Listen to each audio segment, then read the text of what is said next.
Hello guys, hello guys, welcome to the channel. Good afternoon, good morning, good evening, depending whatever time you're coming across this video and whatever time you're seeing this pretty girl.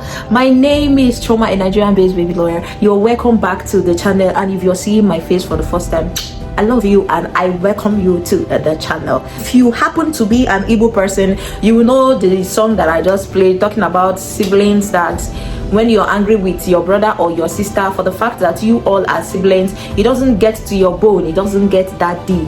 Do you understand? So at a point you forgive, it doesn't cut that deep, because you are siblings. You will definitely forgive each other. So I'm making this video, and this video is dedicated to a particular person that sent me a message to my mail some weeks back, and I brought it here on YouTube for you guys to give your opinion, because she was actually seeking for an advice because she was into trauma as of that time. So guys, this song and this video is actually dedicated to you. I know you're watching me wherever you are, so I dedicate this video to you. Now I want to reply you based on what you sent to my mail and what I brought out here, that I asked people to give their opinion. If you've not seen that video, go to my page, this YouTube page, then you can go to videos. You will see where I put a thumbnail. I'm going to screenshot it and put it here, where I said my brother raped me and took my virginity. Yes, watch that video and feel free to give your opinion. So this video is actually for you, young lady,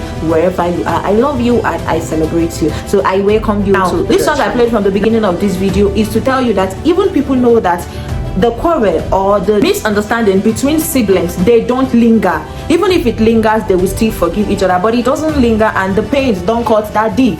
Because me, if I be your sister, there's something I will do to you, you can easily forgive me. I have a younger brother that stresses my life right now, but even if I hear that someone attacks him or does anything to him, I'll get offended. I will also want to fight for him. But inside the house, he's not giving me peace. He's troublesome, he disturbs my life, but he's my brother. What transpired between you and your brother? You, according to you, you said he raped you.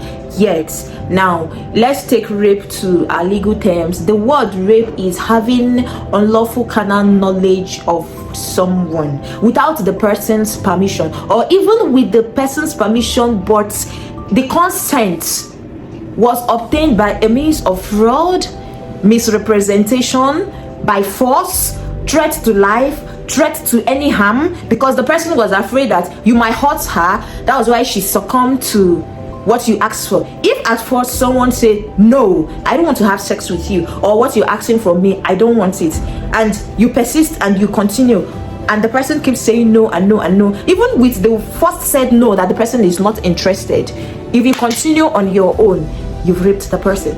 So when you do this without the consent of the person, even though the consent might have been obtained by way of intimidation of any kind or fear of any harm. Okay, if I don't succumb to what this guy wants, he might kill me here, or he might hurt me, he might not give me transport.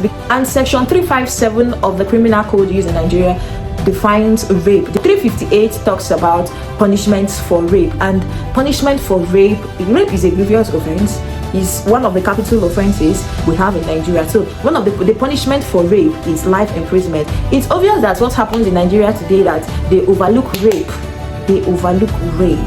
Analyzing rape in this situation between you and your brother, you will have to understand, my dear, I'm just trying to advise you now, advising you with my conscience.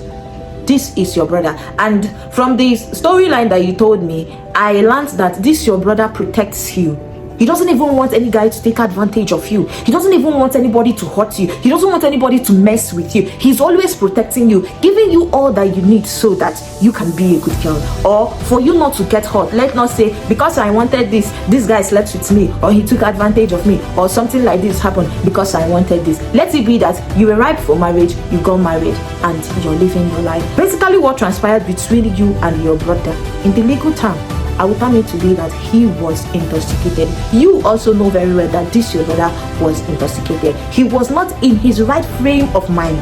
But if you feel like you want to take him, these are the defenses he can use for himself.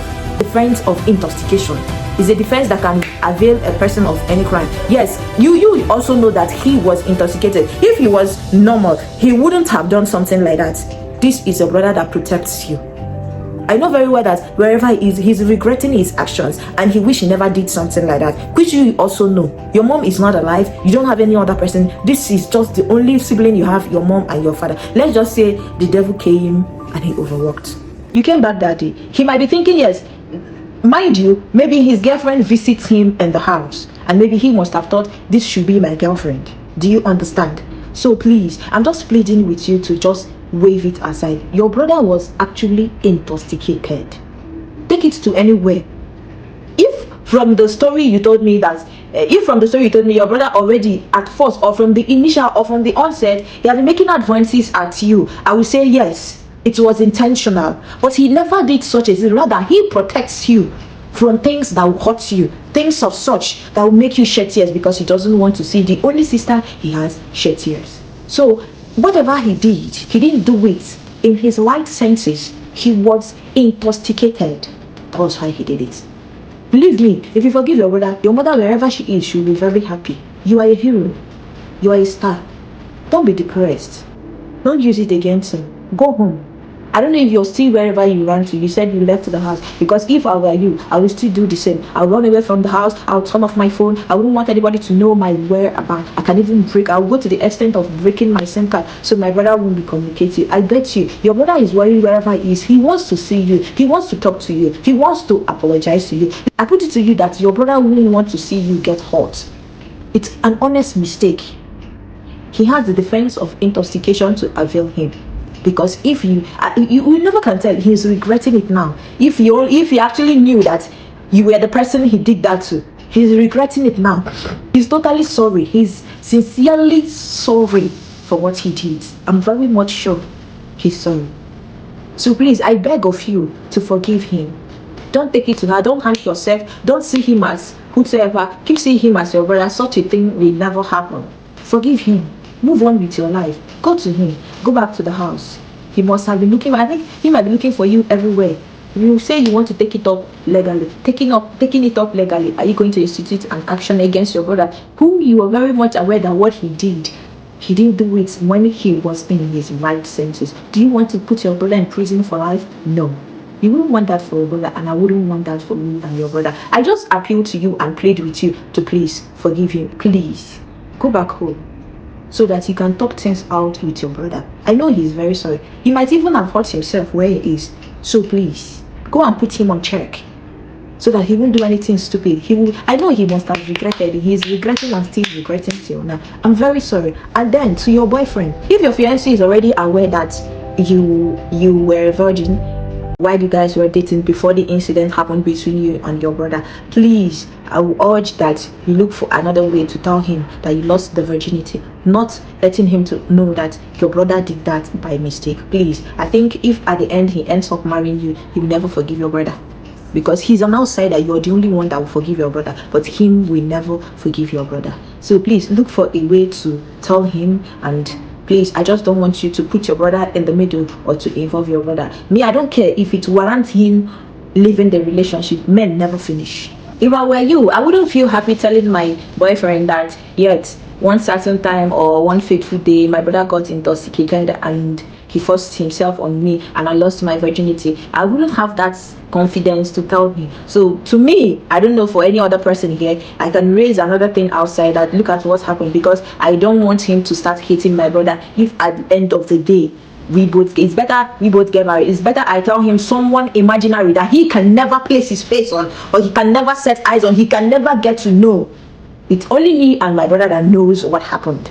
So I think you should find a way to tell him you lost it in so and so way, but don't involve your brother. You shouldn't have to tell him that it happened between you and your brother. So please, to avoid, even most people say when you tell, they can just spread all around, cause issues, cause problem, attack your brother, fight him, do this. He might feel so ashamed of himself and all that. So please, just keep the image of your brother and everything intact. That is my sincere advice. This is an advice I can give to myself. This is also an advice I can give to my younger sister if I have one, and this is an advice I can give to anybody I love that is around me. This is an advice I can give to the person. I as well, I can take this advice. So please, one more last time, for the last time, forgive your brother, forgive yourself, forgive yourself, forgive your brother. Put yourself together, go back home and talk things out with your brother. I wish you good luck, and I want to tell you that your brother loves you, he misses you, and he still wants to see you at home. So go iron things out so you guys can rebond as siblings. Feel free to chat me up and to tell me the outcome of everything. You still have my mail. You can forward your information back to the mail, or forward your response back to my mail. And wherever you are and you're watching this video and you've had this kind of encounter, please forgive your brother, be it your brother, be it your uncle, be it your daddy. Forgive whosoever that is involved, that is your relation, and move on with your life.